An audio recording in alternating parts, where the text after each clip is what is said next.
Dear student, अब एक नया टॉपिक लेते हैं आज, इनवर्टेबल फंक्शन, व्युत्क्रमणीय फलन। क्या होते हैं व्युत्क्रमणीय फलन? देखिए, क्योंकि फंक्शन डिफाइन कर रहे हैं, तो यदि मैं एक फंक्शन एफ ढंग से मानूं कि F is map down with B, और एक दूसरा फलन जी ऐसा मानूं G such that B map down with C, sorry f such that a map down with b, g such that b map down with a, तो हम कहते हैं कि इस f के व्युत्क्रम इनवर्स फलन का एग्जिस्टेंस है, अस्तित्व है। कब? जब आपका f सर्किल g और g सर्किल एफ हम फाउंड आउट करते हैं, और जी सर्किल एफ आपका बनता है आई एक्स,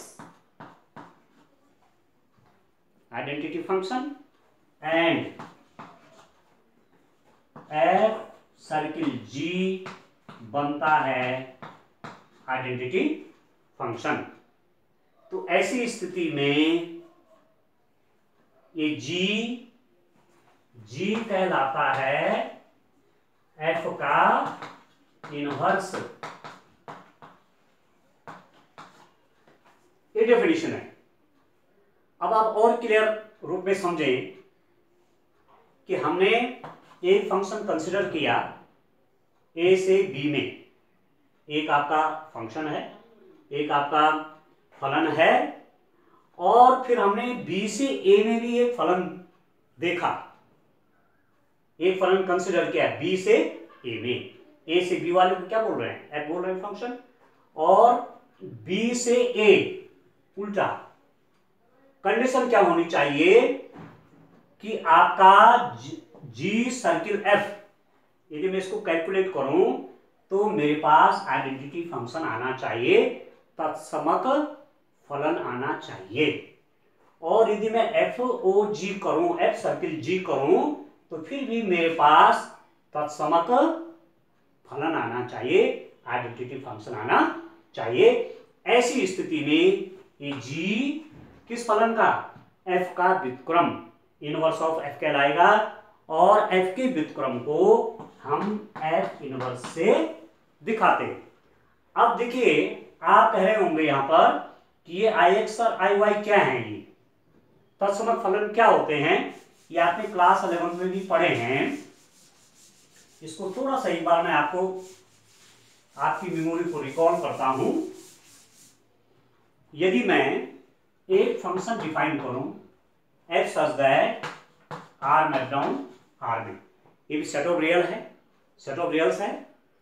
एक फंक्शन ऐसा डिफाइन किया कि F X is equal to X, कहने का मतलब हुआ ये भी आपका r है और ये भी आपका r है। मैंने ऐसा फंक्शन डिफाइन किया -3, -2, -1, 0, 1, 2, 3 अप टू सोन, यहाँ से भी -3, -2, -1, 0, 1, 2, 3 अप टू सोन, यहाँ से भी अप टू सोन, यहाँ से भी अप टू सोन, ऐसे मैं दिखा रहा हूँ। और -3 की मैपिंग -3 पे हो, -2 की मैपिंग -2 पे हो, -1 की -1 पे हो, 0 की 0 पे हो, फिर 1 की 1 पे आए, 2 की 2 पे आए, 3 की 3 पे आए। जिस एलिमेंट की आप मैपिंग देखना चाहिए उसकी मैपिंग यहां मिलेगी और वही नंबर मिलेगा।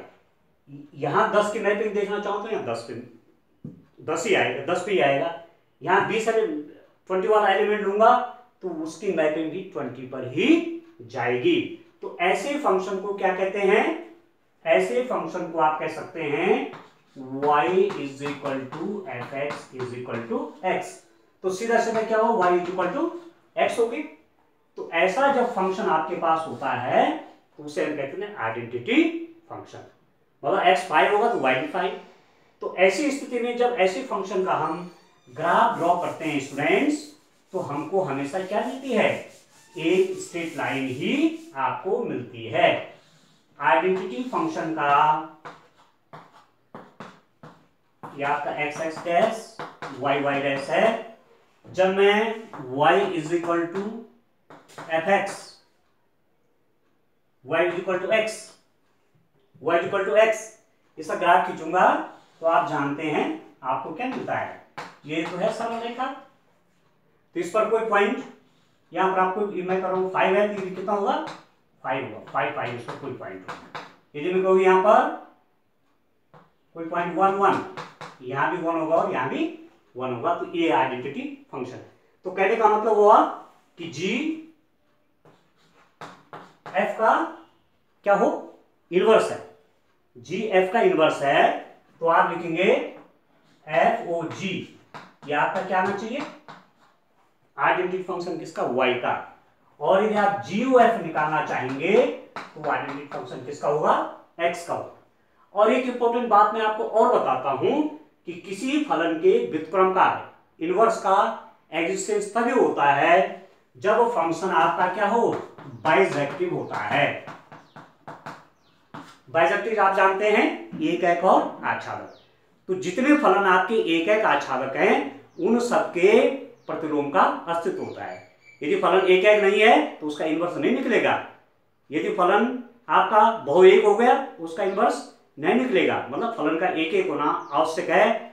और यदि आपका फंक्शन क्या है, आच्छादक है, एक एक भी और आच्छादक भी है, तब जाकर के एफ इनवर्स निकालते हैं। तो आगे क्वेश्चन हम करेंगे कि एक एक और आच्छादक यदि फलन है तो उसके इनवर्स का अस्तित्व है, यदि एक एक नहीं है या आच्छादक नहीं है तो ऐसे फलन का व्युत्क्रम नहीं निकलता है।